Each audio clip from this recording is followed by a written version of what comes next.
49 మందిని అరెస్ట్ చూపించు.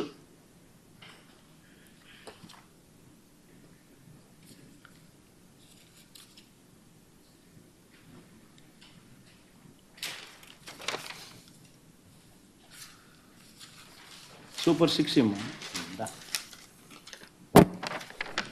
నీ చంద్రబాబు నేను ఒకటి అడుగుతున్నా,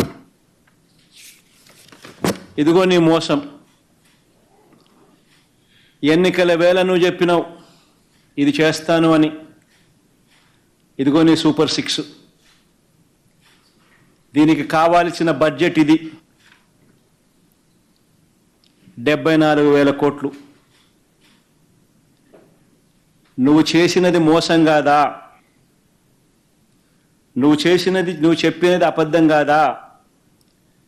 నీ మీద 420 కేసు పెట్టకూడదా? ఆర్గనైజ్డ్ క్రైమ్ ఇది కాదా అని నేను ట్వీట్ పెడతా ఉన్నాను. నా ఎమ్మెల్యేలు, కంటెస్ట్ చేసిన ఎమ్మెల్యేలు అందరూ ట్వీట్లు పెడతా ఉన్నారు, పెట్టబోతున్నారు. మా పార్టీకి సంబంధించిన అందరూ కూడా ట్వీట్ పెట్టి నీ మీద ఎందుకు 420 కేసు పెట్టకూడదు, నువ్వు చేసినది మోసం కాదా అని వైఎస్ఆర్సీపీకి సంబంధించిన ప్రతి కార్యకర్తకు పిలుపునిస్తా ఉన్నాను. ఈ రెండు కూడా ఇదే మాదిరిగానే పెడుతూ ట్వీట్ చేయండి. ఇన్స్టాగ్రాము, ఫేస్బుక్, వాట్సాప్, యూట్యూబ్ అన్నిట్లోనూ పెట్టండి. ఎంతమంది నేను అరెస్ట్ చేస్తాడో చూద్దాం. అరెస్ట్ చేయడానికి ఏదైనా ముందుకు వస్తే ఫస్ట్ నా దగ్గర నుంచి స్టార్ట్ చేయమని చెప్తున్నా. ఏమయ్యా నువ్వు చెప్పలేదా ఇవన్నీ? నీ మేనిఫెస్టోలో ఇవన్నీ లేవా?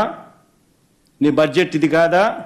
నీ బడ్జెట్లో కేటాయింపులు, వీటికి సంబంధించిన కేటాయింపులు ఇవి ఉండాల్సింది కాదా? మరి ఎందుకు కేటాయింపులు చేయలేదు? చేసినందుకు, చేయనందుకు, మోసం చేసినందుకు, అబద్ధాలు చెప్పినందుకు నీ మీద 420 కేసు ఎందుకు పెట్టకూడదు అని ప్రశ్నిస్తూ రాష్ట్ర వ్యాప్తంగా ప్రతి ఒక్కరం కూడా ట్వీట్ చేయబోతున్నాం.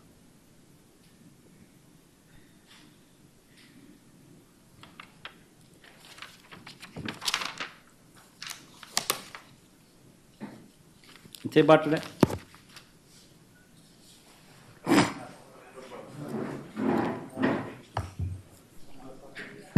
గంట 40 నిమిషాలు పట్టింది. వాస్తవమే. మరి ప్రతిపక్ష నాయకుడిగా అసెంబ్లీలో మాట్లాడాల్సి వస్తే ఇవన్నీ చెప్పి, ఇవన్నీ చూపించి, ఇదే మాదిరిగా మాట్లాడాల్సి వస్తే నిజంగానే గంట 40 నిమిషాలు పడుతుంది. మరి గంట 40 నిమిషాలు నాకు మైక్ ఇచ్చే పరిస్థితి అసెంబ్లీలో లేనప్పుడు, ప్రతిపక్ష నాయకుడిగా ఆ గుర్తింపు మీరు ఇవ్వనప్పుడు, ప్రతిపక్ష పార్టీగా మా పార్టీకి ఆ గుర్తింపు మీరు ఇవ్వనప్పుడు, ప్రతిపక్ష పార్టీగా గుర్తింపు ఉండేటివి రెండు పార్టీలు, రెండు కూటములు. ఒకటి అధికార కూటమి, రెండోది ప్రతిపక్షం. ప్రతిపక్షం మా తప్ప ఇంకెవరూ లేరు. అలాంటి మా పార్టీ 40% ఓట్ షేర్ వచ్చిన మా పార్టీకి ఉన్నది ఒకే ఒక్క ప్రతిపక్ష పార్టీ అయినా కూడా ఆ పార్టీని నువ్వు ప్రతిపక్షంగా గుర్తించనంటావు. ప్రతిపక్షంగా గుర్తిస్తే ఆ పార్టీకి ఒక నాయకుడు ఉంటాడు, ఆయన ఆటోమేటిక్గా ప్రతిపక్ష నాయకుడు అవుతాడు. ఒక్కసారి ప్రతిపక్ష నాయకుడు తాను అయినాడు అని అంటే ఒక హక్కుగా సభలో మైక్ తనకు ఇవ్వాల్సి వస్తుంది. అప్పుడు ఈ గంట 40 నిమిషాల సేపు తాను మాట్లాడతాడు, అసెంబ్లీలో ఇవన్నీ చెబుతాడు. చెబితే చంద్రబాబు నాయుడు దగ్గర మాటలు ఉండవు, చెప్పడానికి సమాధానాలు ఉండవు. కాబట్టి నువ్వు ప్రతిపక్ష పార్టీగా గుర్తించడం లేదు.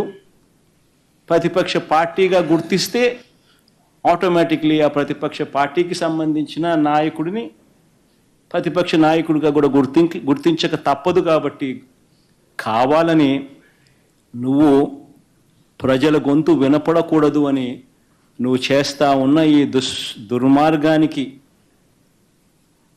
మీడియా ద్వారా ప్రజల సమక్షంలో ప్రజల తరపున మాట్లాడుతూ ప్రజలకు సుదీర్ఘంగా అన్ని విషయాలు తెలియజేస్తా ఉన్నాను. రాబోయే రోజుల్లో కూడా అసెంబ్లీ జరిగినంత కాలం మా ఎమ్మెల్యేలు, మా పార్టీకి సంబంధించిన సీనియర్ నాయకులు మీడియా ముందుకు రోజు వచ్చి ప్రశ్నలు లేవనెత్తుతూనే ఉంటారు.